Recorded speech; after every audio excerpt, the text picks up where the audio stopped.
talamalu o e whanua, whakatapu ki ho eiki o ku mea whakatolo atu ki a haa taki lotu mo haa whaiwhikau, tolo mo haa poto, haa punake, mo haa taukei, ka tā moku ai whangamali e ni. Malalei ko ki ngoa ko lisiate mai le whihivuna, ko ku whae, ko salamasina vuna, ko ku tamai ko whola vuna, kuna au en me pavau. And yeah, I just want to welcome everybody, welcome newcomers, and thank you, acknowledge any of the elders that are here with us today. Really happy to have you all. Just give you guys a little background of this group real quick. This group initially started with a group name, One Tongan Word a Day. It was an abbreviation for, it was an abbreviation for One Tongan Word a Day. It was started as an IG group by our speaker today, Elizabeth Kite, to encourage learning one Tongan word daily. And that thread was expanded in May 2020 into a virtual Zoom Talanoa space, inviting all who wish to learn Tongan language and culture to meet weekly and discuss any Tongan words and phrases and proverbs. And then in February of this year, Honorable Frederica Duita was invited as a guest speaker, and she conveyed to us that her mother, Her Royal Highness Princess Bilulavu herself, wanted to gift the group the name of Ofakitonga, and that's the name we go under today. And it was in order for us here in diaspora to remember the love for our motherland. So yeah, that's just a little background about our group. We meet weekly via Zoom, and it's open to everybody. You can find us on IG. We have Discord where we continue the conversation, where we have after hours and where we post articles and things like that. And we also have a Twitter under @okt.talanoa. And if somebody could drop the links in the chat, that'd be great. And yeah, so once a month we welcome a guest speaker from our Tongan community, and we have an open Q&A Talanoa like we do today. So yeah, we look forward to learning, tauhing waf with each other, and yeah, thank you all for being here today. Mala'a pito. And now we'll hand it off to Paul.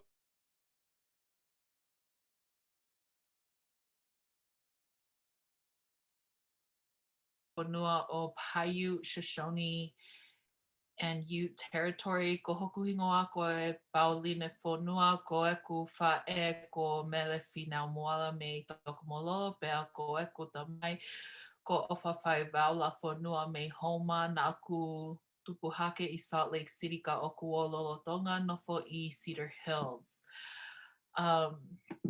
Just wanted to offer deep appreciation for Elizabeth Kite, and wanted to give an introduction to her.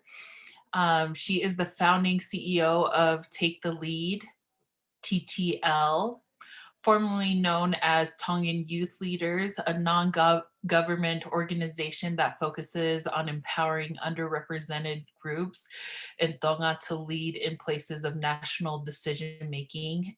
TTL runs various leadership programs, including the only annual mock parliament for young women and girls. She leads Fale Alea o Tonga. All TTL's programs are focused on harnessing the skills and talents of individuals that are often left unheard so that they can lead in confidence and have their voices recognized and heard. Elizabeth also is the Pacific Regional Representative for the Commonwealth Youth Council, the world's largest and most diverse youth group, with the council representing the 1.2 billion young people of the Commonwealth. So I'd like to turn the time over to Liz if she has anything to add to that. Malo. Malo to Pauline and Lisiate for starting us off with this dialogue, and Pauline for the introductions. My name is obviously Elizabeth Kite. I just wanted to add to that. My time with the Commonwealth Youth Council has actually just ended as of, well, it's ending right now. So it's been a really great opportunity to learn a lot about the youth and just the problems that we face within the Pacific community and also just within the Commonwealth at large. But that's all I want to add. I'll give it back to Lilika to continue before we start. Malo, thank you, Elizabeth. All right, so I'm going to go ahead and open up the Talanoa, the question and answers Talanoa, and I'll be facilitating. So just a few things. Feel free to mute, unmute. You can leave it unmuted unless there's like a lot of background noise, then please please mute. But also you have the choice of leaving your camera on and off. I do want to mention that this Talanoa is being recorded, so you know, you if you feel uncomfortable showing your camera or whatever, just you can leave it off. Also, just how this works is we start off with some questions. If you have a question that you would like to ask Elizabeth, just go ahead and unmute and ask your question. But if it does get a little bit busy with all the questions, then you can put like an asterisk in the chat, which is that little star, or raise your hand and I'll call on you and you can ask your question, or you can write your question in the chat box and I can read it for you if you don't want to jump on. So yeah, those are just some of the housekeeping things about the Q&A Talanoa part. We hope to have an interactive kind of discussion where we are, you know, not just, you know, we're asking and talking and interacting, but also it's just very chill vibes, you know. We kind of just, we've said it before in this space, we kind of just go by the vibes, the Mafana vibes. So thank you again for all who have come. So I'm going to go ahead and open up with the first question. I know Elizabeth wanted to, we wanted to get into the work that she's doing in Tonga, which was mentioned before, Take the Lead, Tonga. And maybe you can start, well, we wanted to, I guess, focus on mental health, since it is Mental Health Awareness Month. And we'd like to get a little bit into that. So one of the questions that were asked was, in your experience, Elizabeth, how are mental health issues affecting the young people in Tonga? So again, after Liz answers this, you can feel free to go off of this question for anyone in this room. Malo, Lilika, yes. I really appreciate for us focusing on mental health. Obviously, it is a month of May, so month of May, we all recognize that mental health awareness as a priority for this month. So thank you for including that in this dialogue. It's an issue that's really important to myself because of just my own personal experiences, but also when you work with young people, you really see just how important it is to prioritize as a problem in our group and society. But specifically talking about Tonga, you know, the thing is with mental health, just like any other illness, it doesn't have any bias. It can affect absolutely anyone and everyone at any time, which is unfortunate, but I think it's something that we need to keep in mind. The other, you know, deadly thing about mental health is that it's not visible like most other illnesses. You can, you know, be functioning relatively normally, smiling every day and having normal conversations, but you are actually suffering on the inside, and a lot of people won't be able to see that. But in Tonga, so I'm just referring back to my notes so I don't go off track. But yeah, so basically it can affect all of us. And I think it affects most of us who have a weaker foundation. And, you know, we see that mostly with young people because they're in that phase of life where they're transitioning to finding out who it is that they really are. And so that foundation is really questioned and challenged a lot of the time. And so we see young people, especially in Tonga, going through quite a bit of a hard time because while they're trying to navigate conversations to try and find themselves isn't always encouraged because, you know, there's always the assumption of, you know, who you are in the family. And that should just be enough. But then there's different communities now being built within our country and, you know, in Tonga with school and especially with online. So that's a new world to navigate that they're finding that they have to do themselves. So it affects you know, when when we are challenged with mental health, issues, it affects a lot of what we do as individuals. And so we see it with young people, it affects their choices. It affects their, who they surround themselves with, the choices that they make of, going to, alcohol or drug abuse, and also just their general behaviors, how they're treating other people. I was in another Talanoa the other day and someone said that Tongans have anger issues. We do have anger issues. And that's probably because we don't have the right avenues of expressing ourselves. And so we kind of just pent it all up. And then at the end of the day, when we're angry and maybe perhaps under the influence of drugs, which is usually the case with young people, it's like finally they have an outlet, or the opportunity to let themselves out. But, Tongans, I don't want to be identified as that. That's not who we are. It's just unfortunate that we haven't navigated and found a way to properly and deal and handle with this particular illness that we kind of don't recognize as something that's serious. I hope that answers the question, really. Oh yeah, that being was a handled lot of, here. yeah, that was a great yeah, I love how you mentioned that specific example of like Tongans being known to be angry, because I've heard that a lot of times, especially in my circles.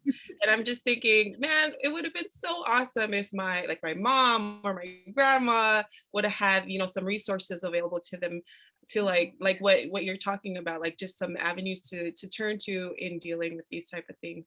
So thank you for mentioning that. Were there any other questions in regard to this that anyone wanted to add to that? Hey, I do want to feed off of this question. Are there any additional resources available to the people of Tonga in regards to receiving some source of accessibility to mental health services that can alleviate the pressures that one bottles up within themselves and probably projects onto other people, causing a toxic environment? And then just to follow up after that, if you have time, how do Tongans in Tonga perceive mental health? Is it something that they are embracing and acknowledging, or is it something that it's kind of like taboo and in denial and don't want to acknowledge that this is a specific thing and it exists? Yeah. So just in terms of the avenues, Tonga has, I think, about 2 to 3 qualified psychologists who don't offer their services. So we don't have any psychologists in Tonga that anybody can go to for help. And I think if you did attempt to go to them, it's not an officially recognized session or anything like that. The reason for that, I have no idea. It's really unfortunate because we could really do with those psychologists and their services. But what we do have are counselors within, church communities and also different other NGOs. Another NGO that we, partner with here and there is Women and Children's Crisis Center. So they offer a counseling session for, victims of violence, particularly women and children, which is wonderful. It's a really great outlet, an avenue for these people to find the help that they need. But for me, counseling, while it's really wonderful and great and helpful, counselors don't have the extra, education that psychologists have that really equip them with the right resources or materials to offer to someone who really is in need of help.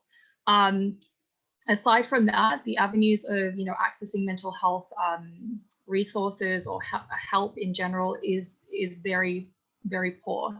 We do have Mapa Puloka in Tonga. I don't know if you guys have heard of him.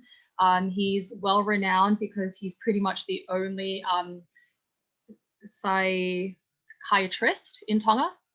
But people only go to him when the situation's at its worst. Obviously, that with psychiatrists, they hand out medication. But before that, any type of help before seeing Mapa is not accessible or even made available. But I don't want to end that on like just there. The New Zealand High Com here, they prioritize mental health as a problem for them, and that they want to help other countries.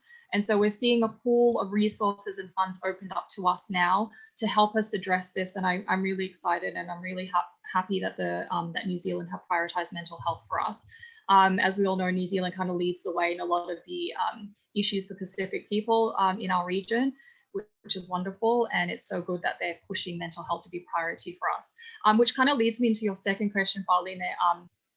How is mental health perceived in Tonga?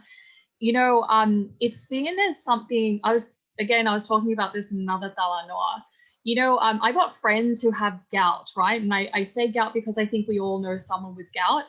In Tonga, it's pretty, it's a pretty prevalent NCD among our people, unfortunately, but we say it really nonchalantly and just without any sort of shame, saying that we have gout or my friends have gout.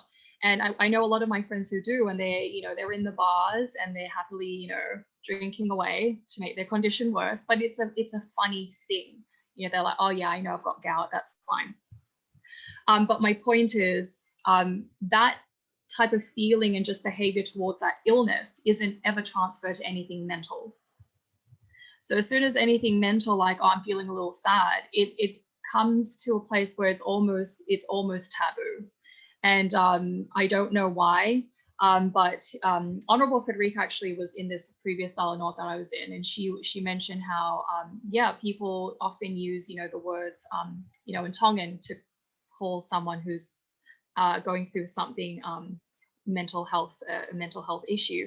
They're called whakasesele, or which is kind of like crazy, or so the terminology that we have in Tonga isn't very welcoming to these sorts of illnesses that actually a lot of us face, because depression is actually a mental health disorder.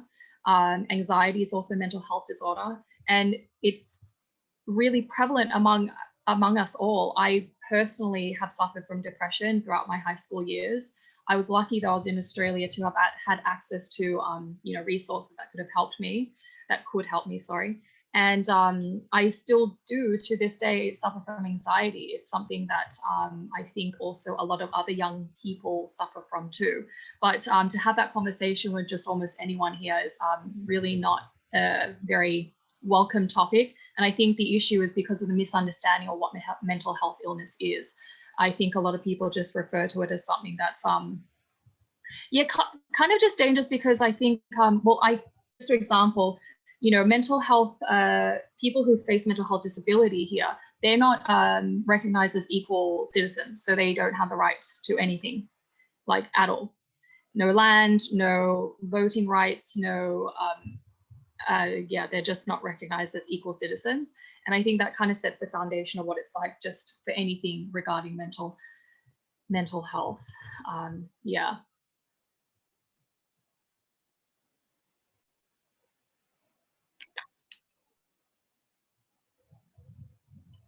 Did that answer? Yeah, okay, cool. Thank you, Liz. Again, if you have a question, go ahead and unmute. Just cut me off whenever, or you can just post your question in the chats. I'm gonna continue on. You kind of touched on this just now, Liz, but with your own experience in the work that you're doing, how do mental health issues, how has it affected you in the work that you've done? And now that you said that, there are still times that you feel, anxiety, how is it, or how are, compared to now and then, like, do you feel like how you're handling it is a lot better than before? Do you think there are more resources available to you now than it was before? Because I know you've been doing, work for a long time, like you said. So I'm just curious to know how it is for you, your personal experience in dealing with, mental health, and in relation to the work that you're doing now throughout the years. How has that been for you? Cool. So my mental health journey, especially during like the beginning of like this whole time, of being in this work. Firstly, I just want to recognize that this work isn't easy. You know, when you're trying to help others, they're really feeding off what you can offer them, and that puts you in a really vulnerable situation, because then a lot of people find you to offer only solutions and kind of lose that understanding of that you might be human as well, and you might be going through some hard times. So if you ever show or display weakness at times, that isn't always, I don't want to say welcome, it's just not understood. So I want an example. When COVID first hit, I had multiple young people coming to me just, you know, in panic because they didn't know what was going on. And what they wanted from me was obviously comfort, help, and, you know, some type of support that can help them feel stable in this like really chaotic time.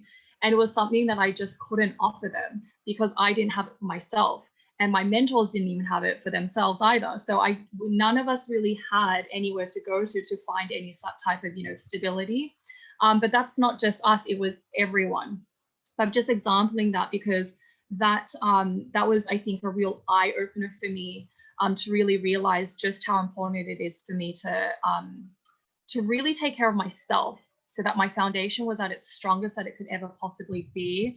So that when young people did come to me, that I was able to help in some way, somehow. Because I felt so hopeless. I called on my friends from the New Zealand, you know, government to see how they could help me like immediately. And it was just like conversations and tears between them and I of what could happen. So that's why I'm so happy to see that New Zealand's finally opened up this pool of, you know, money, and they're prioritizing mental health in Tonga, because now I can be sure that we're heading in a healthier direction and that we're prioritizing mental health. But it's something that I really had to realize to do last year only, because anxiety had, you know, been affecting me for all this time. And I thought it was just normal to, you know, feel these ways, you know, waking up and just, you know, dreading having to like face people in one day. I thought was just how a lot of people just functioned in the day. And because I get a thrill out of challenge, I would always see it more of a challenge, which I think really helped me navigate well. But I would always guaranteed have, you know, a crash in the end after like, you know, 3 months dedication into one project. After those 3 months, I would burn out. And so like for about 2 to 3 weeks straight, no one would see me. I'd be, you know, locked up in my room. I'd be dead asleep the entire time. And I'd only just see like my family or my mom. And I really believed that was healthy. I thought that's how you did things. But you know, when 2020 COVID hit, that really opened my eyes to actually, no, Liz, that's not how things happen. That's not how it should be. And especially in this type of space, my mom's always told me to really look after myself. And I never did until now. So I've changed a lot of the ways I work ever since that time. And I know it's only very recent, but I'm really proud of how like far I've come with just how I prioritize that. I really learned to create boundaries, learning to say no to different, you know, opportunities. I think a lot of people think that, you know, all these opportunities thrown at you, you have to go along with. You don't have to actually, you have to prioritize yourself first, and always sticking to your values and your principles is the most important before going off and doing that. And the other thing is as well, I really learned to open up more. That's something I've always had difficulty with doing, because, you know, I felt like I couldn't trust anyone. But what I've learned is that, you know, it doesn't matter who I open up to. My story is my story, and it doesn't, you know, what they do with that story doesn't affect me because it's already mine. And so just learning to open up and just be more trusting with others has really been helpful as well. But yeah, the whole of last year up until now, I've really prioritized my relationship with God, and my relationship with my family and loved ones. And that's been a real helpful decision to make for myself, to really strengthen that foundation. And it's equipped me to continue the work that we do at TTL. So yeah. Thank you. Thank you for sharing that, Liz. I'm just gonna read some of the comments here just so I'm engaging in the chats. now had mentioned using the word crazy in general isn't a kind word to use overall. Yeah. And I have to remind myself not to use that word. There are other words to use when trying to describe something that is wild or interesting. Very good point now. And I know Liz mentioned like a Tongan word that we use, "fakasesele," for Yeah. crazy. And there are times where we use that like just like for fun, like just jokingly. Yeah. And I wonder if that also applies in that, you know, in that context too, of like using that word. And if there are other words we can use, you know, in the Tongan language that can just be, you know, that can differentiate, yeah. Yeah. distinctions. Terminology. Yeah. And Pauline mentioned with all the Tongans in the States that go into social work in university, we should be a lot better in contributing to the mental health challenges in Tonga. My thoughts personally, yeah, my thoughts too. Agreed. Have you seen many in the diaspora, or if there are any that come, you know, back to Tonga and contribute to the work of mental health? Have you seen that personally or recently, or? I haven't personally seen that, and I can't blame the diaspora for not being able to perhaps execute any work here. If they've tried, I'm not sure if, I don't know of anyone who has tried, but I'm sure they have, because the Ministry of Health here have not prioritized mental health. So it's, you know, really they're the ones to really push that forward for then allowing anyone else to come through to, you know, help that initiative. I do know, so, sorry, I know her name. She's a young female leader from Australia. She started an initiative to addressing mental health from Australia, but specifically for Pacific Islanders. I'll get the name at some point and I'll put that through the chats. So I've seen initiatives like that, but nothing from overseas directly to here to apply any real help around policy or providing the service or anything like that. But I could be wrong though. Just keep that in mind. There might have been someone, but Yeah. But it'd be so great though. Sorry, I really like that you brought that up, Pauline, because it's these areas like, we get contacted regularly by diaspora of how can we help take the lead, what can we do from our end, and it's things like that that we really need. It's like, yes, we need money, that's for sure. NGOs do need that to help carry out the initiatives that they have. But secondly, if you don't have money, your knowledge and just some equipment that resources that you have, that could be really helpful for us too, in helping to disseminate that info as well here, because then we can perhaps take a handbook and translate that into Tongan and share that here. So, things like that. Thank you.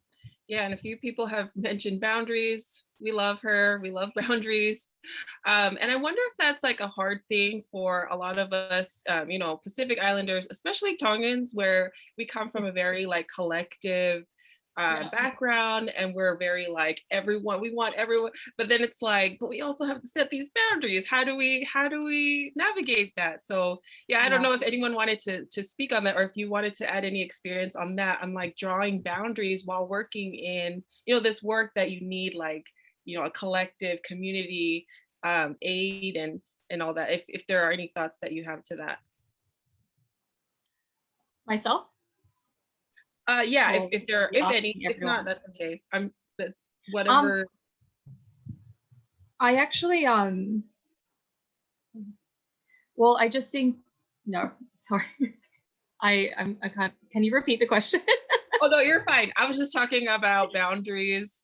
All right. We as we love them, but as Tongans, it can be difficult to draw those boundaries. So I guess, for you personally, Liz, how do you handle that, with boundaries and setting that line, but also, doing the work with the Tongan community? Yeah. I love that. This has come back up because it's not easy to draw boundaries yet, because we are so collective, and it's about the smallest unit being the community, not the individual. And that's what's really beautiful about Tonga, is that smallest unit being the family and then the community. It's not about you as an individual, but there are some cons to that, because then when someone individually comes out and says, hey, I think I'm not feeling too well, I've maybe got anxiety, then everyone's just but everything's fine because we're all fine, so just be quiet.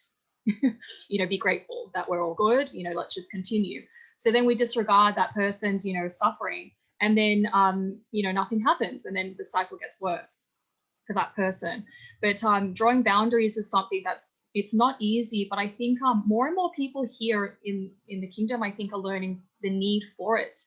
I myself don't really have any hesitation to draw boundaries when I need to, because I see the larger picture, but that's not always welcomed. And so I think learning how to, draw that boundary and explaining that boundary is something that I'm still learning here, because it's not welcomed and it's not understood very much in Tonga. I think it would be more understood among the diaspora. But here it's a really hard conversation to have, because it's like, why are you being so selfish? But I think, just when you really understand and know, and you're able to stand your own ground, you're able to really form that boundary. But that's where, confidence and everything comes into play, that I think we also need to work on with our young people specifically. Yeah. I love that. Thank you for sharing that, Liz. Hey, Ane, go ahead. Did you have a question or comment? Malay, everyone. Hi, Liz. Hi, everybody.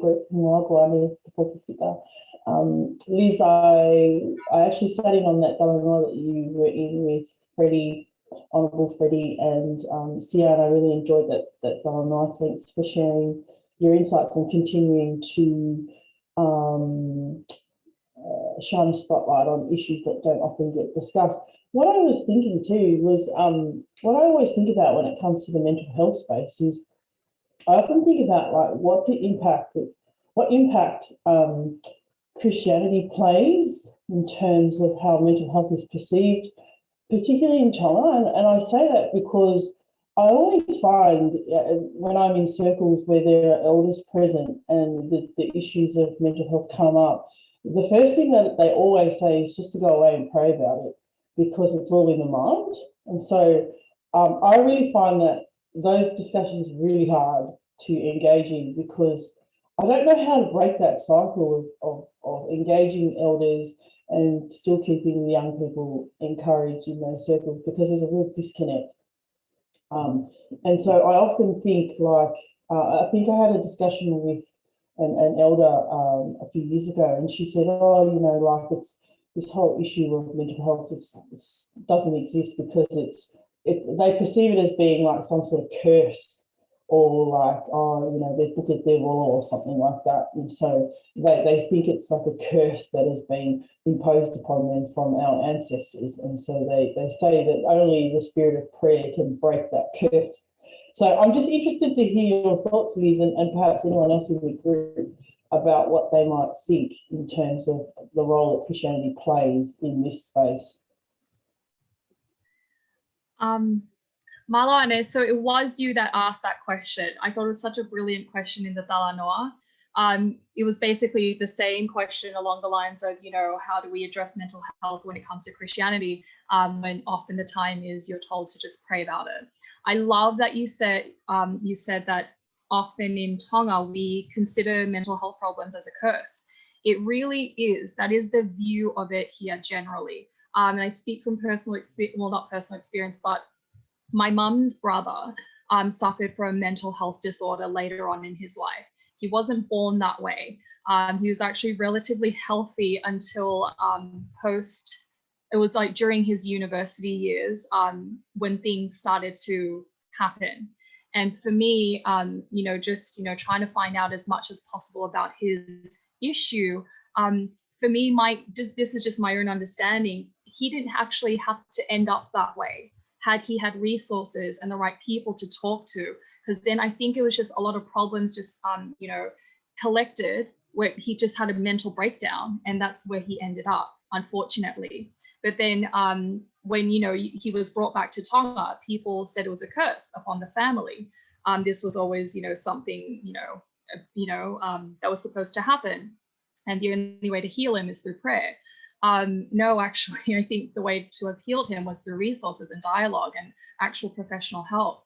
And it's such a dangerous, narrative to have, because it's still continued today.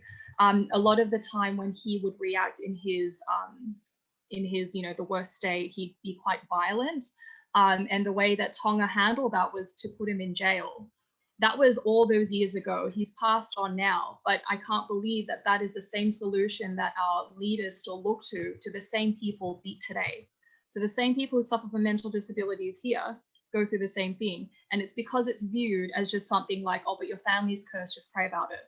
So just coming back to the praying thing, I've heard it as well, and I've heard it from even my mom, like, oh, this young person's come to me, they called me because, they're actually not going through a good time, blah, blah, blah. And the answer is always prayer. And while I am, I'm a devout Christian, I do believe prayer is very healing and it is necessary. It disregards the need for us as individuals to help that person. There's a role that we each need to play in helping people with their mental health problem. It's not just, I think, this isn't just, it isn't just with mental health problems. There's a lot that happens in Tonga, and I find that the worse the situation, the more we just hear people say, oh no, just pray about it. A woman's beaten in front of you by her husband, pray for the family, don't get involved though. It's really dangerous, and I don't know why, because don't the Christian principles teach you to intervene and help? That's my understanding of it. So yeah, I think we're working around it these days, but it is with our elders, it's their understanding though of how best to manage the problem, and you can't really blame them for it because that is what helped them, I guess. But I mean, now that we have a new generation who are, are more active in trying to find solutions and find the resources to help different communities, we're seeing the elders' way challenged, and I think that's a good thing, and I think that needs to continue, because now we're starting to see like New Zealand push mental health as a priority here, so that our Ministry of Health can finally pay attention to this problem being something. I've had dialogues with people within the ministry themselves, and they admit that it's a really big problem in Tonga, and it's the cause of a lot of the issues like drug abuse, alcohol abuse, violence. They just haven't prioritized it because of the feel and the understanding of mental health here in Tonga. So yeah, I really love that question, Anna. It was really great. Prayer is helpful and it does heal, but it's not the end all do all, because I think also in the same time, God gave us, our, brains, people to use to help us move forward and help others and progress. Yeah. Thank you, Liz, and thank you, Anna, for that question. Was there anyone else that had a question in regards to that? Oh, go ahead. I see Greg. Did you want to ask a question? Yeah. Hi, Elizabeth. Thanks for being here. But I missed the part where you were mentioning somebody, I believe it's from Australia. Is it Australia? Oh, yes. Okay. I wonder if it's Priscilla Alavili. Yes. Oh, yeah. So anyway, hey.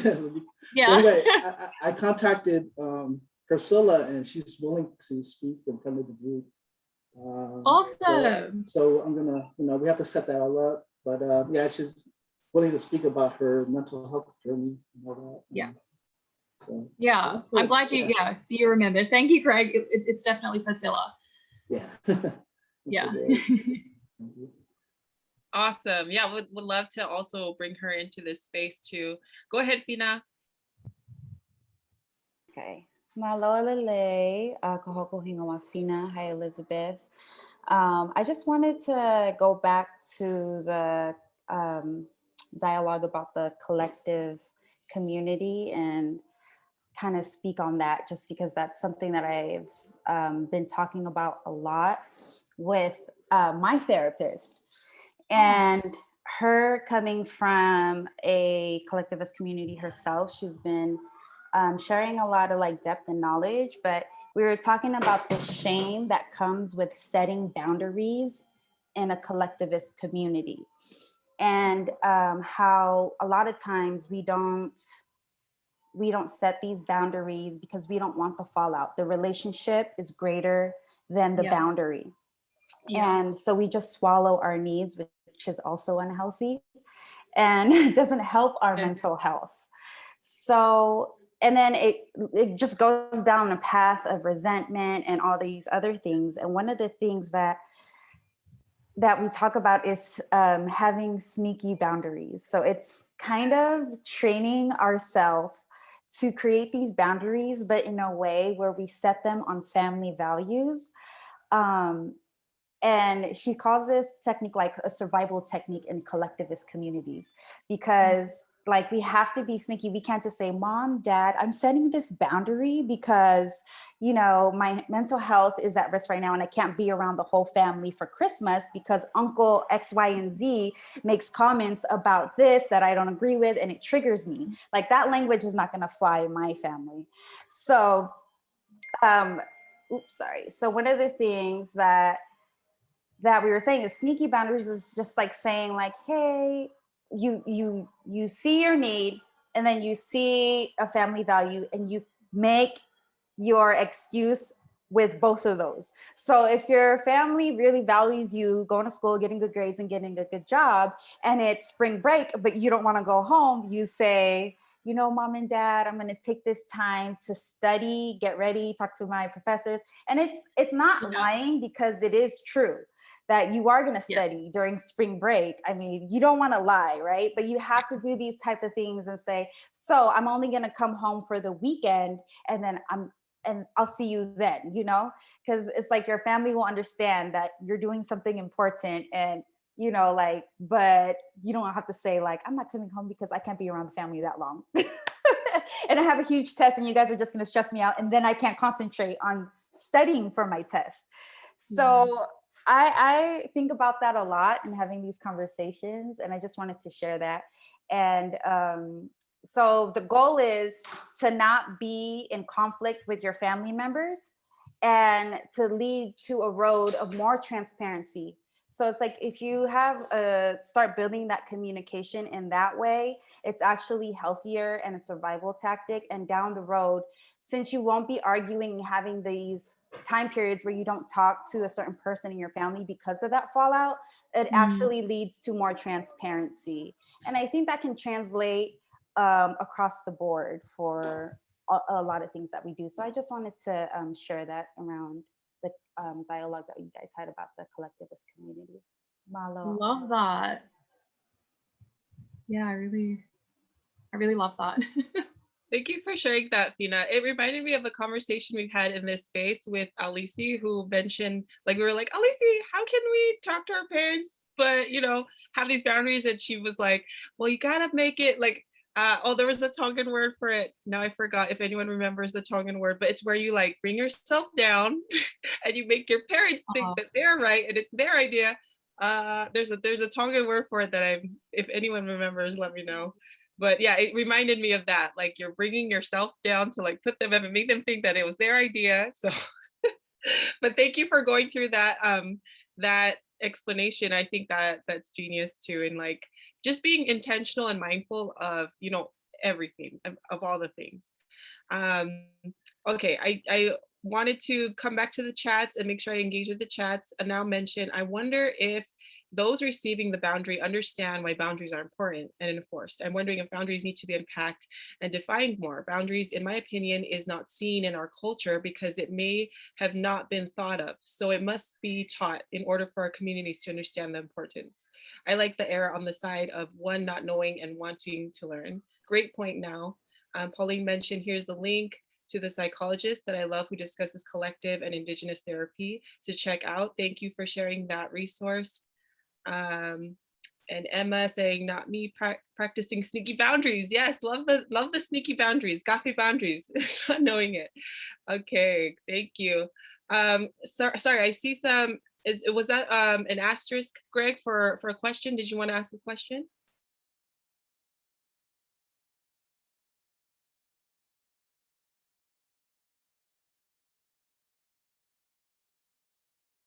Okay, did anyone want to add to this discussion before we move on? All right. Okay. Oh, go ahead. Go ahead. Sorry, you were. I think you were referring to the term "tokilalo." maybe. Where you have to like So fall to, Whakato Kilalo, yeah, kind of like fall to the ground, or kind of like, humility. yeah. I want to say like maybe, but I don't think that was the word. It was like faka something, faka. Yeah, I don't know. Sorry. I'm gonna, if I find it, I'll let you all know. Oh, Yeah. looks like he knows. He raising his hand. I bet he has the word. Oh, hey, Jolie. Yeah, no,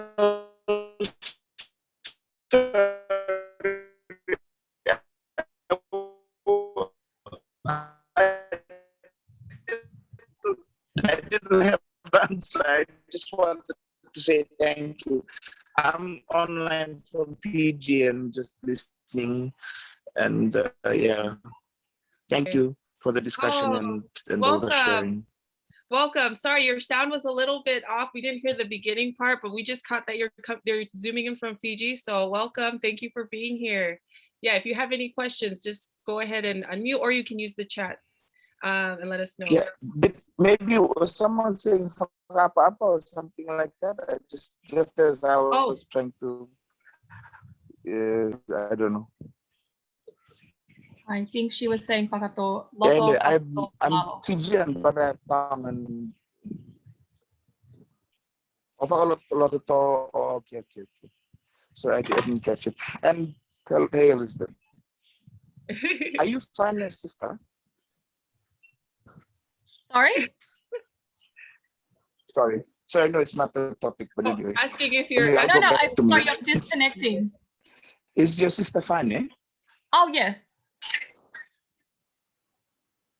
Ocean connections. We're I making hope that's a good thing. Oh, That okay. she's my sister. Well, Fafuno is my closest relative in Tonga. Yeah. Oh, awesome. Love it. Love the connection. Love the Sorry, I connection. think my connection is really slow and it's delayed. Yeah. Oh, good. Oh, Lilika, I wanted to just add on about boundaries. I love what Now had pointed out, like to be able to teach about boundaries so people understand it. I'm wondering if like boundaries has to be a collective decision of everybody agreeing like, oh, that person does deserve to not be bothered by all of us all at once and have to, coming through all our fehu'is, our bu'is. And so like to form a collective boundary for boundaries to exist and for someone to be able to have like whatever they need, like an individual need, if it has to be collective in like the decision making in Tonga, and be like, yeah, we all should leave you alone. That is horrible that we do this to you. Like, I wonder if it needs to be not so much like with the focus of the individual, but as a collective group amongst whomever the circle is that that person is with, to be able to establish like healthy boundaries in a society like similar to Tonga. And so that's just something that I was thinking about, that you were talking about, Liz, while you were going about, not many people understanding individual needs and trying to form like the conversation for individuality, but with like a holistic community approach to it. And so anyways, that's Pauline thinking. So don't you all take this somewhere and be like, well, this is what we're gonna do. So anyways, can I just say something quickly? I think someone wanted to say something, but I just wanted to say that, that conversation of someone raising an issue like of their own for like their family perhaps to be aware of, so that they can, move forward together, like with a family helping them. Tongan families often whakawhamili. That's a thing that they do either every evening or like once every week. I know Ma'ufanga, Joelle, you might know this. Ma'ufanga, the Lord there has, set a day every week for every family in his village to sit and whakawhamili for about an hour. And that's stressing the importance of these dialogues taking place. So yeah, while it's hard to have, I think it is in those spaces that these issues can be brought to light for everyone to kind of get together. But I just want to say, like, on a more broader level, I love that you mentioned this, I think it's such a good point of these, like, sneaky boundaries. It's one of the ways that I've been able to navigate recently with just, I don't attend every event that I'm invited to anymore. I used to think it was something that was important to show face, show respect, all that stuff. But I can't tell you how much anxiety I get from attending every event. So since last year, I just drew a line and just said I didn't have to attend every event. Actually, I don't have to be seen everywhere. I'll just really pick and choose what I can do and where I can go to. That's been really helpful. It's a great way. So I really love that you brought that up, Fina. Sorry to whoever wanted to say. Is it okay if I jump in?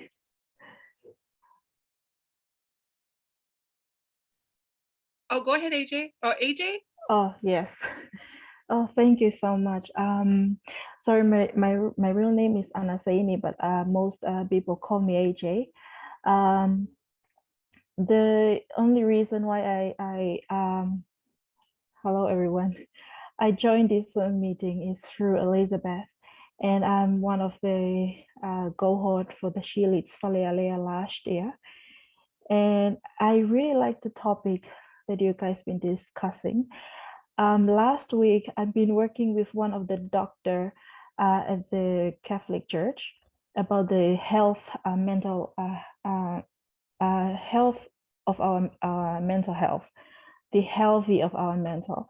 And then it's really interesting topic. And one thing I wanted to add here is how we need to train our mind. Just like how we train our mind, what we're going to eat, is this food is healthy for us or not? And just same with how we talk to anyone or our friends and our family. If I wanted to say something, I might talk to my mind first, like, is this a good word to use or not, before I say something. And because most of us, especially here in Tonga, we usually use atamai kovi, those kind of words, whakasesele, and we didn't know that words is so powerful, and that word can track that person down. And I usually train how to talk to my brain to whatever word that I'm about to say. I have to talk to my mind if this is a healthy word to say or not. And if it's not, then I have to quiet and calm down, not to say anything. But us here in Tonga, we always say without thinking. And at the end of the day, and we found out, oh, this word is bad. Why did I say that? We regret it later. And we always have to go back home where our first church at, and where our first whakawhamili at, because 1 hour or half an hour every evening, that will help us like bring in whatever we wanted to discuss within the family. That might help everyone. That's the only. I'm really sorry for trekking all the way back. I know you guys already continue, but I just want to add on that. But that's the only thing that I wanted to add. But thank you guys for the opportunity. Thank you. Thank you, Anastaini. Thank you for being here, and thank you for sharing your thoughts. Okay, so we have a comment or question from Now, and then Lisa will ask a question. Thank you, Lilika. I just wanted to kind of talk a little bit more about like the boundaries, because I feel like, being in the diaspora, I feel like boundaries is such a Western thing, and like I feel like as we like, I'll speak for myself, as I try to like decolonize like how I'm thinking, I have to take into account that the people I'm placing these boundaries on are my family, and that's not something that we discussed in our household. That's not something that is necessarily taught in Tonga, in the homeland. So when I'm thinking about boundaries, like I have to think about like, oh, I remember when I visited Tonga, like everyone was just helping each other. Like it was so collective, like it wasn't just focused on one person. And so I feel like that experience taught me to really step back and think about like the privileges that I have to be able to set boundaries, because I feel like I set boundaries because in a way for like me to survive. Like I started like forcing myself to stick to my boundaries in college, because that like I didn't know the words anxiety or like depression or mental health, like all those words that we're talking about here. And like I didn't know that I was suppressing that up until college, until I was able to like unpack it and then be taught it and then visit therapists and things like that. So like the lack of like access that others have is important as well when we talk about boundaries, because not everyone has a therapist. It's expensive, and I feel like you have to like break it down for your family.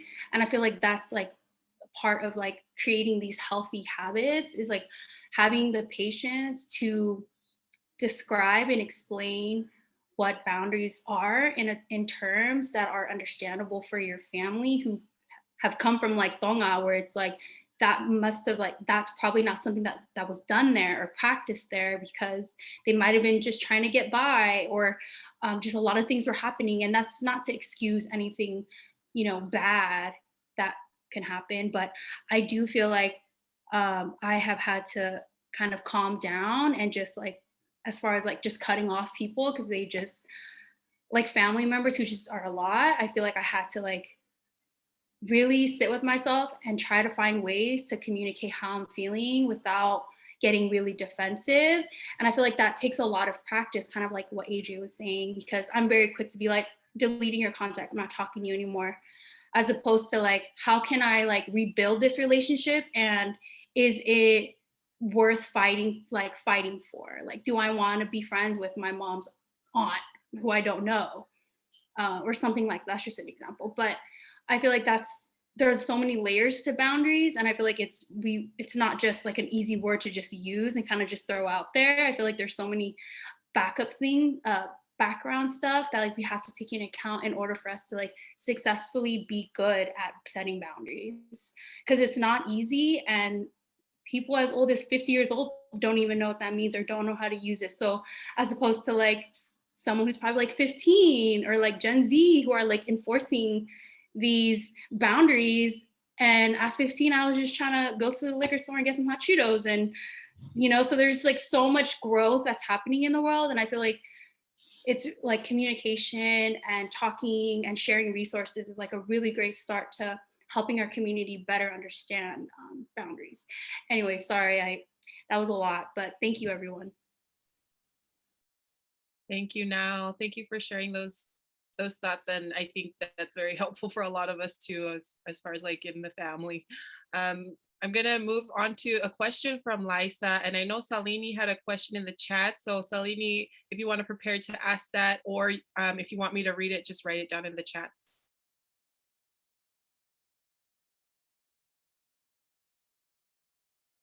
Go ahead, Liza, if you're able. Okay. Hi, Elizabeth. My question for you is, what is the Take the Lead Tonga organization doing to advocate for women in Tonga, specifically on reproductive rights and domestic violence issues? Thank you. Malo, Liza. So we, our biggest donor is actually the UNFPA. If you're familiar with UNFPA, their first mandate is around teenage pregnancy, basically, and all that education. So we mainly do that through our program with She Leads Falealea, where our girls are trained and they get mentoring sessions, basically with members from the Ministry of Health to educate them on this sort of stuff. Like we all know, this topic's quite sensitive, especially in our community. So even the ministry is still kind of having to beat around the bush of actually directly addressing this problem here in our different communities. So we do it just by educating the girls, and we hope that this information is then shared among their little groups of friends, and then, you know, word of mouth in Tonga really helps. So we hope that that technique really is helpful. But one of the ways we wanted to further strengthen that effort is because it's something that we really feel passionately about and think that it's important to address, is this year's She Leads Falelea program.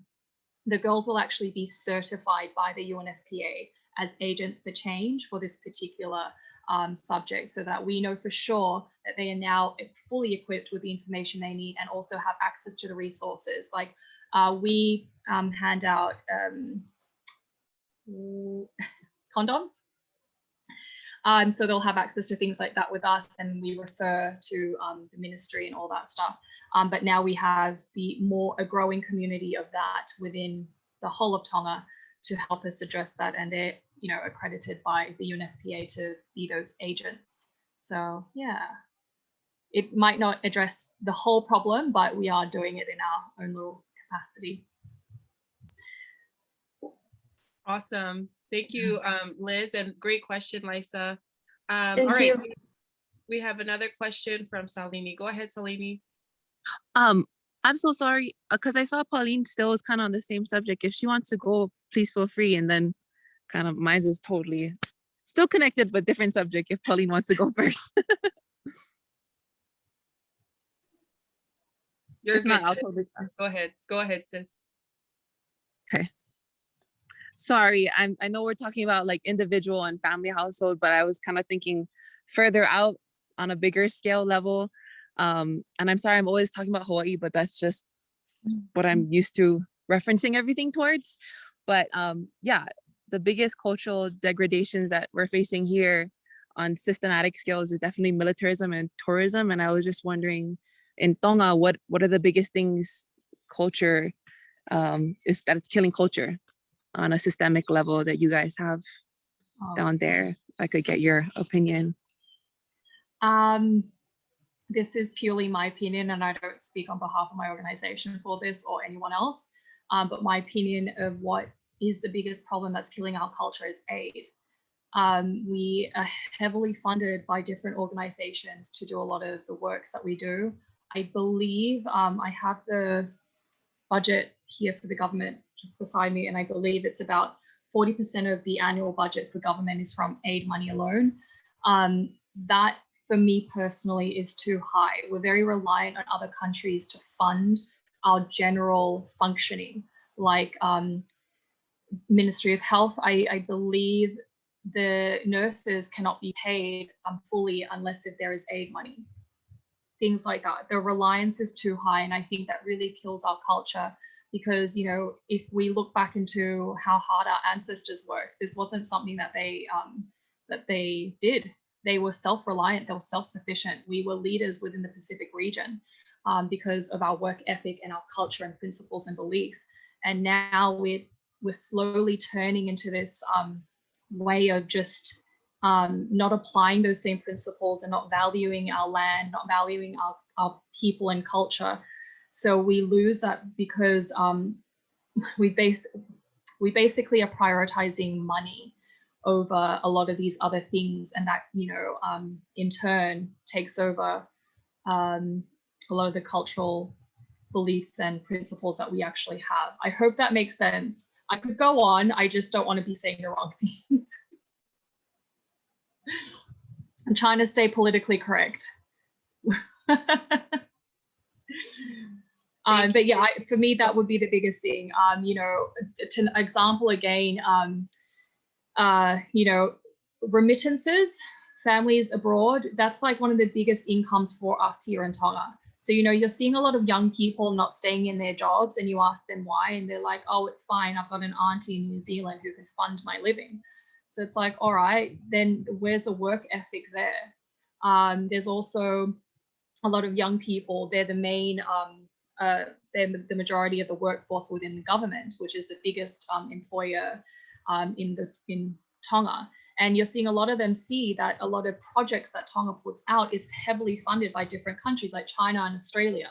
And so there's just, you know, if we don't have money, that's fine. We'll just ask them for money. If they say no, we'll just go them for money, and they'll just give it to us anyway. So we really lose that, for me, that cultural sense of honesty and respect. You know, I think we lose a lot of respect for ourselves by just relying on others to fully just aid us along the way. So yeah, I would say aid money is the biggest killer of our culture here in Tonga. Liz, just quickly, I just wanted to add, like, I think that's a really good point, because I think it also strategically gives those big countries enormous power and leverage over what we can do in terms of governance and how we operate as a country. So thanks for highlighting. That's such a good point. Thank you, Anne. So I'm going to bring this up because last year I was blasted online for a tweet that I had put out about New Zealand Language Week. And I do appreciate, and I do understand that I could have definitely worded my tweet better so that it was more understandable, but it does come from this belief that I have because I think the Language Week is wonderful. I think it's a really important week that New Zealand are pushing out, and I really wish countries like Australia and the United States would follow suit, because we do have our people in these countries. But my point in saying that was they already dictate quite a lot, not New Zealand alone, a lot of these bigger countries, they already dictate a lot because of the money that they give to us. So they're able to control a lot of what actually we do and what actually we prioritize and things like that, disregarding what our people have to say. And so there's danger in us calling something that belongs to Tonga, that Tonga here have not said was ours. So my point in that was saying, the directive should have come from Tonga that it is Tonga Language Week. It should not, nothing Tonga or Tongan should come from New Zealand or Australia or America. That was my point. And I think people might still disagree. And I'm sorry, I don't mean to offend anybody. It's just, that's my belief, because this is what aid does. Because they're funding this, now they're able to call it this. What my suggestion was that it could have been called New Zealand Tongan Language Week. Beautiful. Yeah, so yeah.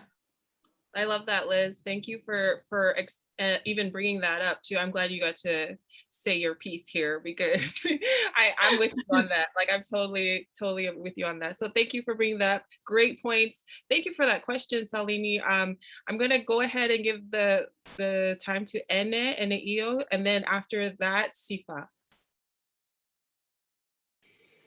Malo, thank you, Liz, for coming and sharing your experience. Ko hokingoa ko Eneo. I just wanted to pick up on what Nao was saying about boundaries and like the language around mental health being a Western concept or construct, and kind of describe my experience with both mental health, with people who have chronic mental health issues in Australia, and having been a part of that institution their whole lives, and also my experience doing lived experience work as in a consultation capacity with mental health organisation.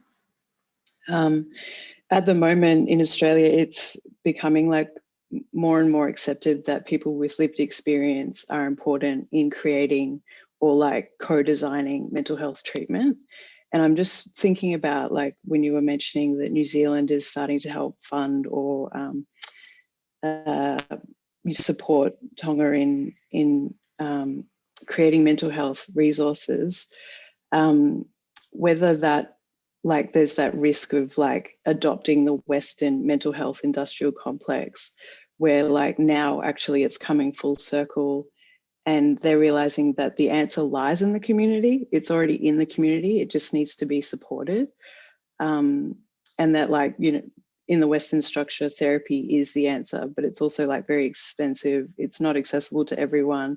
And it then doesn't kind of utilize the relationships or like the more traditional cultural community relationships. I don't know what my question is. I think what I'm trying to ask is, are there kind of programs that create awareness within community, or are there starting, like, is there an idea to create awareness in communities of how to have conversations? Like, I was in a Talanoa a couple of months ago about domestic violence, and Edwina Koroasuva was talking about how teaching just simple things of, like, when you're having a conversation with somebody struggling, you know, don't jump to just give advice, you know, learning how to just listen. Yeah, if that makes sense.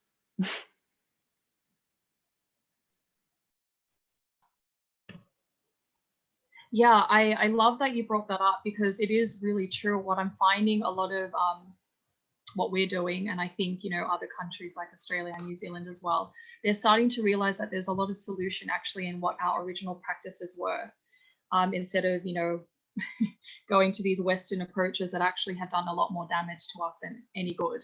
Talanoa, like what we're doing right now, is a really good example of it.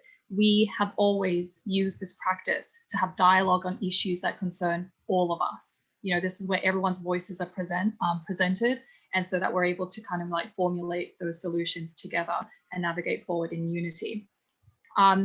There are programs in Tonga that exist, but there aren't enough. So I'll mention again the WCCC. They do an excellent job in, you know, creating these types of programs and educating people on how to have these conversations with their families, perhaps. They're more on the extreme side of things, because they're teaching couples to really communicate to each other and their families as well. And so that, you know, victims of violence don't actually have to move away from their homes. I know that sounds crazy for a lot of people living abroad. If you're hit, usually the solution is leave. We go back to more of our traditional ways, where we seek dialogue, understanding, and counseling and things like that. Those counseling sessions are more in our own like context, like they're contextualized. There's other NGOs that do a lot of, you know, awareness programs. There's the NRL Tonga team, who's doing a lot right now across schools, talking about violence and things like that. So also teaching them in the same time of how to have these conversations. I just wish there were more programs to help us understand better that our traditions and our cultures, and finding the solutions within them. And I feel that my organization is trying to do that better, but we're still trying to navigate how we can do that right.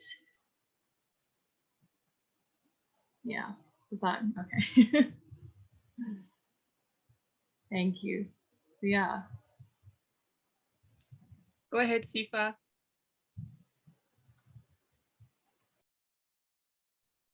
Just unmute myself there. I think I had really 2 points, but really one, there are plenty of NGOs and nonprofit and organizations and projects in Tonga that are executing, projects. They're executing efforts to be more engaged in nowadays topics, engaged in LGBT rights, engaged in human rights, engaged in climate change, so there are definitely sanctions in Tonga that have that. The unfortunate part is, there aren't a lot of paying opportunities to have those continue after the project has ended. And one thing a lot of NGOs and a lot of organizations deal with when they come to our islands is they'll do their project for 2 years, 3 years, 5 years, and then afterwards it's done. New governments back home take office, back in Japan, back in Europe, back in the United States, and then there's this void of what do we do next. And so I feel like as Tongans, we have to navigate those waters, and I feel very privileged to do it with peers that are on this call today. So that was one point. That it's important that we keep that contact between us Polynesians, between us Oceanian, Tongan people. But second, that we have to paint this distinction between, there's this indigenous, movement happening in all parts in the world, and then Tonga is also kind of happening as far as democratically speaking. Democratic movement has just started in a way in Tonga. So there's a lot to be said about what's that going to look like going down. I mean, and especially recently with the king delivering that scathing, piece to Parliament saying, let's get your reports in, let's do something better about your jobs here, and let's show to the world that we can, deliver a reputable Tongan government. So that's a big part too. But there are many projects in Tonga happening. I personally, for those that don't know me, please, kataki, malo, taulava, malo, all of that. I have I'm in San Diego, California right now, but before that, I was in Tonga. I was with Elizabeth Kite. I was with other Tongans, and I was there for a year, and I worked on a volleyball grant that basically taught young youth how to utilize beach volleyball as an effort to get somewhere in life. I mean, personally, my history in life, I grew up in Minnesota. Just a quick 5-second. Grew up in Minnesota, went to school in San Francisco. After San Francisco, went to San Diego, said, oh, I'm gonna try to be a beach volleyball pro. Okay, let's try this, girl. I tried, I failed. And then, after that, I was like, okay, well, let's see what's next. After I injured my arm, I said, let's move to Tonga. I moved to Tonga. After Tonga, I did some volleyball coaching. After the volleyball coaching was over, through FIVB, that ended. I'm back in the United States now, and I'm like, what do I do with my life now? So I feel very blessed. There's so many opportunities. Right now, I'm taking part in through the Department of State. I'm taking part through a program called the Young Pacific Leaders program, and that sort of helps Pacific Island, our region, deal with issues that we want to bring up, issues that we really want to make a difference in our life. And for me, I really want to advocate for more LGBTIQ, rights in our region. Because I mean, right now, as it stands in Tonga, queer people of queer descent, people that are my kind, they are discriminated against, as far as current law stands in Tonga. It says that, we practice a form of LGBT that's not practiced, that's not allowed in the kingdom, and therefore we are punishable by criminal law. And that says a lot, about where we stand in the region. That says we have a lot of work to do as far as advocating and advancing those stages to a, more equal terms, on platforms. So my work with Joey Madaile with Tonga Ladies Association, they're already in the works of trying to help Parliament, in a very real way, address Parliament in terms of, we want our laws in Tonga, in the kingdom, to be more equality focused, more equitable for all people of our kingdom. So that's one project. So there's so many things in work in Tonga that people are not aware of, but unfortunately, that where there's opportunity, there's also room for error, room for all these other things. But bottom line is, Tonga has a lot. Tonga has so much beautiful resources too. As far as climate change, the other NGO that I was previously working with, the NGO I worked with called OHAI, we were very much into climate change, and climate change is a big issue in our region, and that's another thing that we need to also address, because that affects everyone. Before the call, I was talking to Elizabeth about this. So, at any rate, I want to just go back. I'm sorry, I didn't want to take up all that time. Please, Gatakim, I'm so sorry.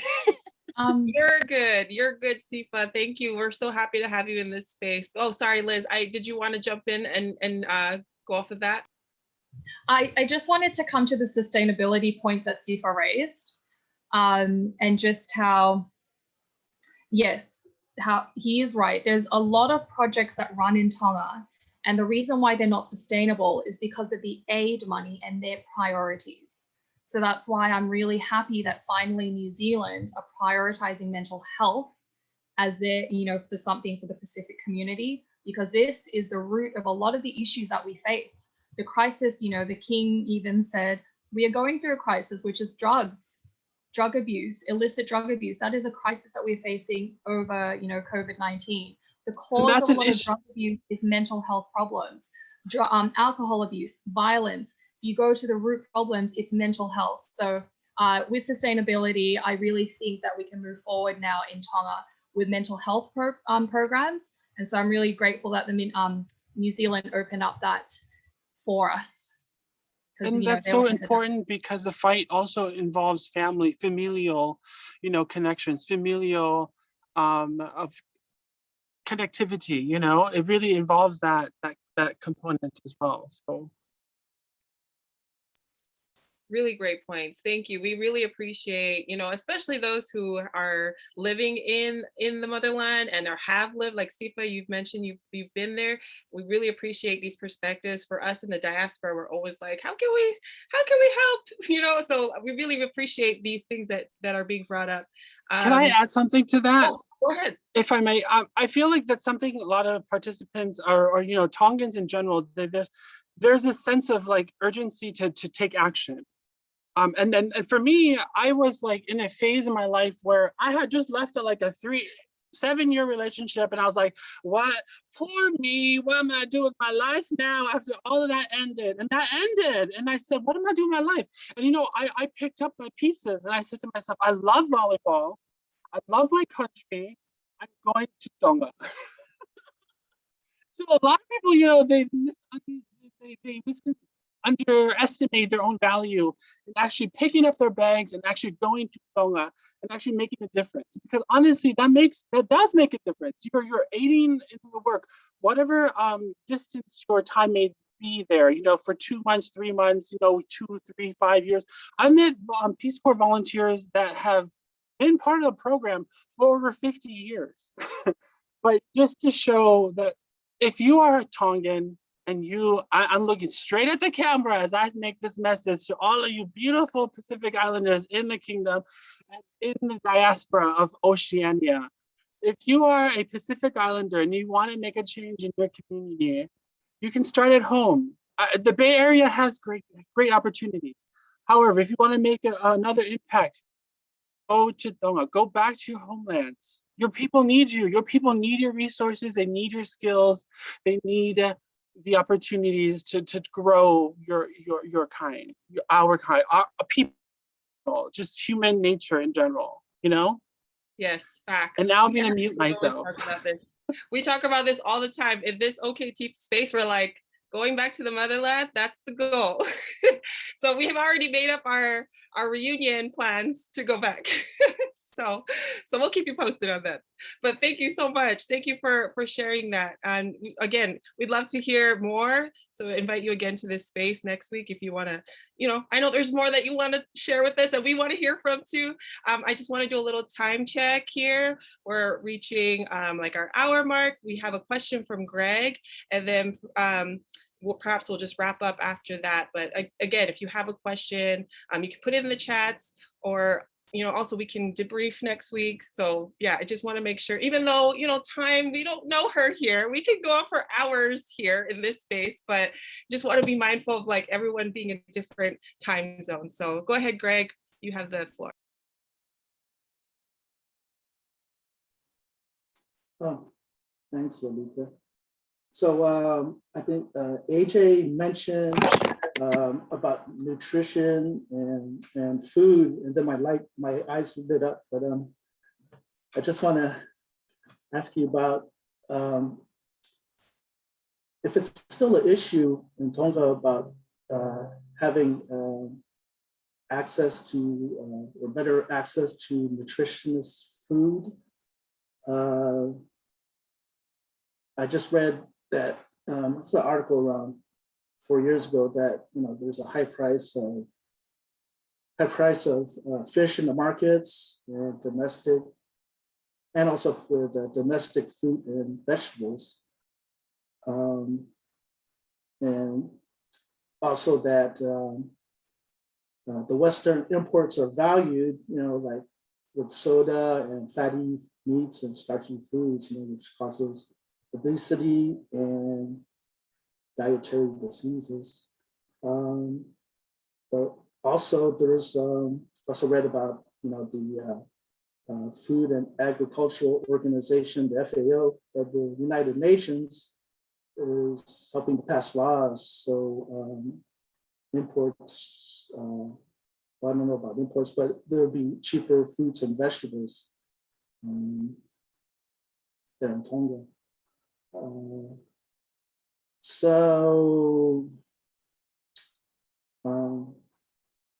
I'm just asking if it's gotten any better to provide better access for nutritious food in Tonga.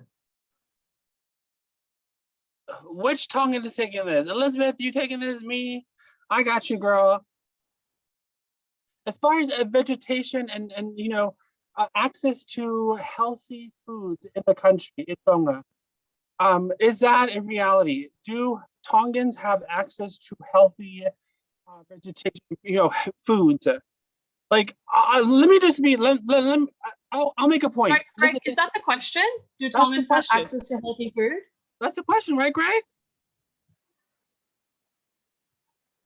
The article I read, I'm sorry, based on the article I read, that it's an issue of trying to get better access to nutritious food.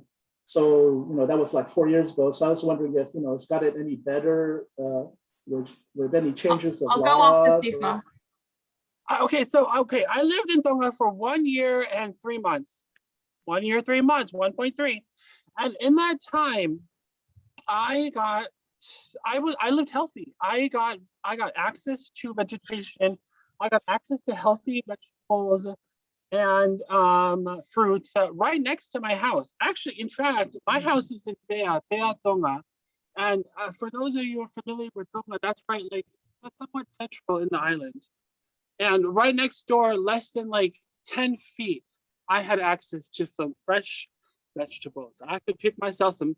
What did I have? You know what? Grapes, you guys, were $20, 20 ba'anga a pound or a kilo. That was the most expensive part of my produce product when I was in Tonga.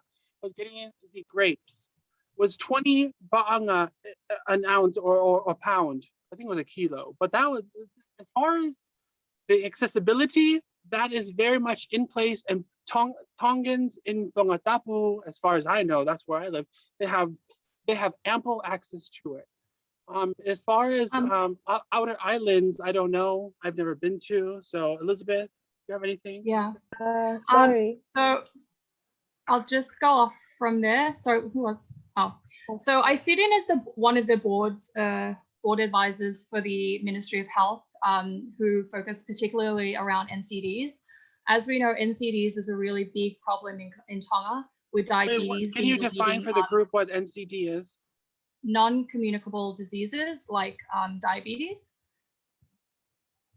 So diabetes is the leading cause of death here in Tonga, and it's most prevalent among women. And the most prevalent reason for that among women is obesity.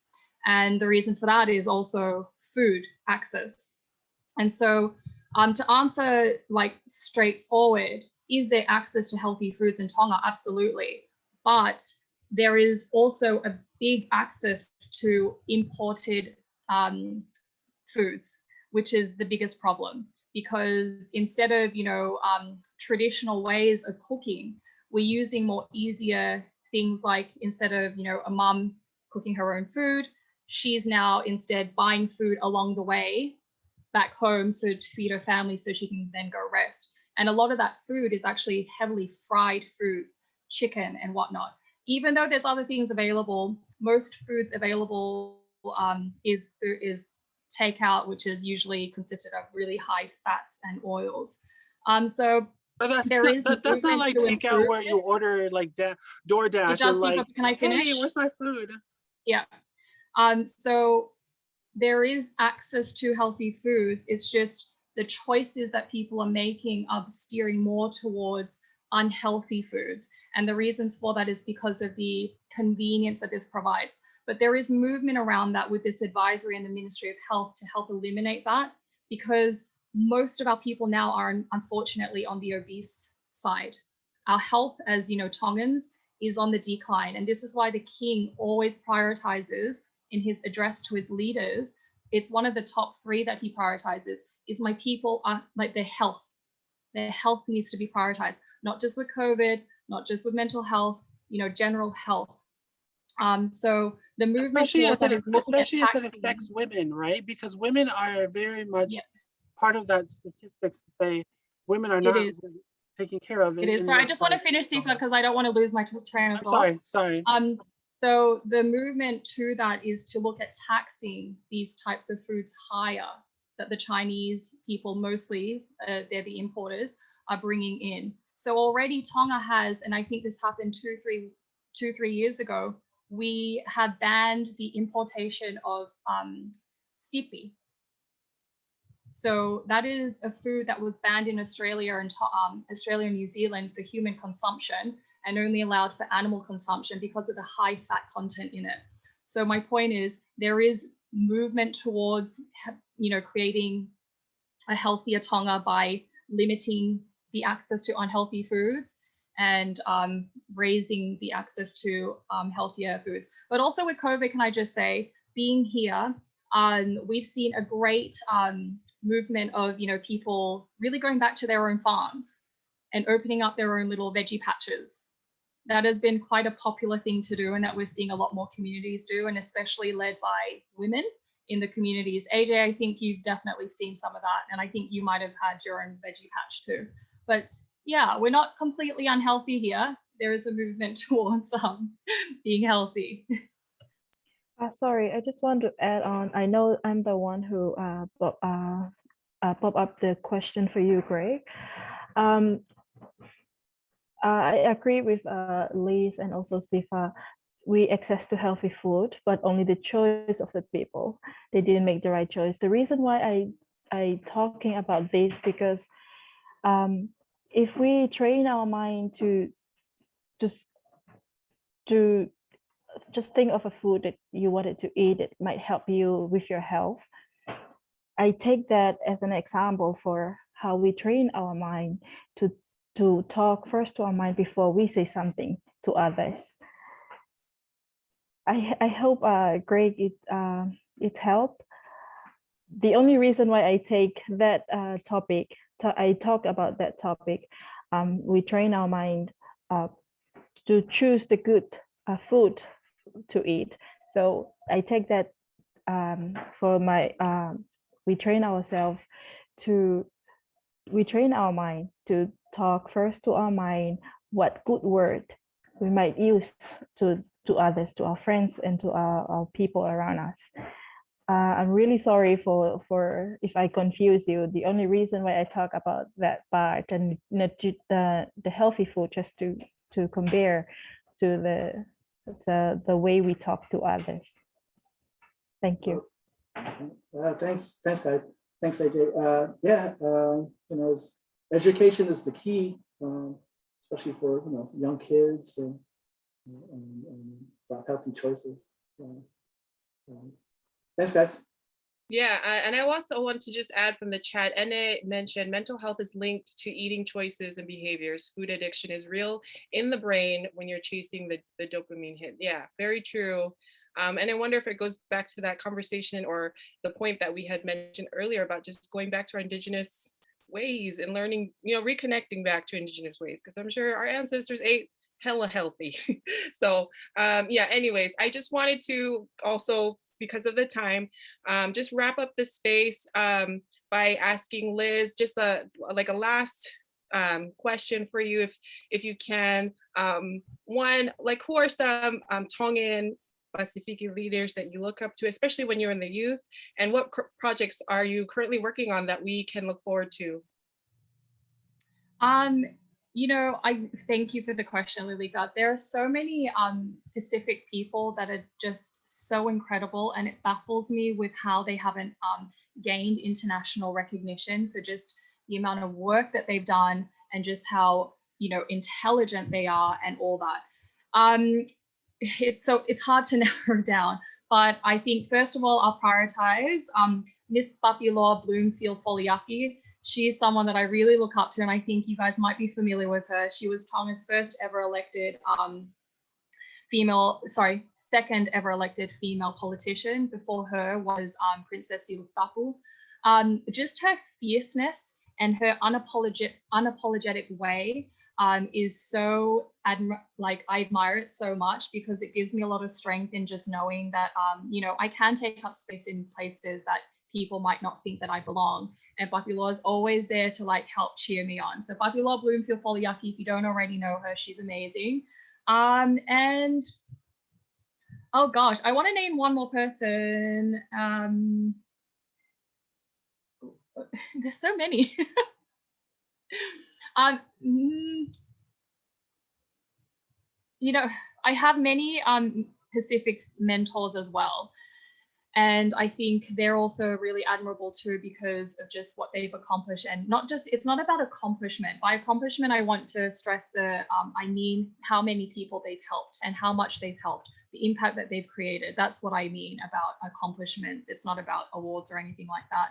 But so Tekita Utoikamanu from the UN, she's one of them.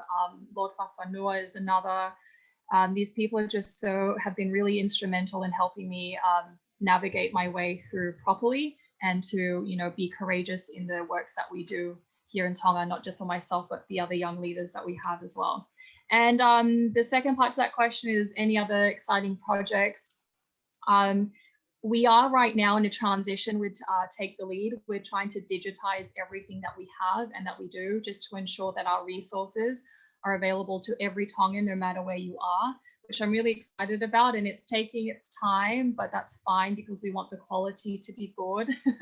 And the translations is actually quite a bit of work too. So that's part, but I'm also really excited, like I'd mentioned in the intro, I've ended my term now with the Commonwealth Youth Council, and I'm really excited. It gives me now more time to do more of what I want to do here.